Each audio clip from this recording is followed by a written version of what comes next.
E se por 30 dias você não pudesse falar com ninguém? No começo parece paz. O esqueleto se move, relaxa, deita tranquilo, ambiente calmo, respiração suave. Sem discussões e sem pressão e só silêncio.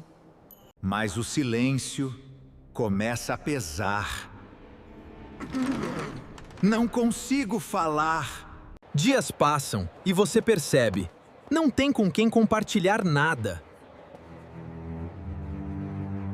Sua mente fica mais alta que mais barulhenta. Pensamentos ecoando ao redor, cabeça vibrando, olhos inquietos. O silêncio externo vira caos interno, começa a se desesperar, bate no próprio peito, ambiente distorcendo.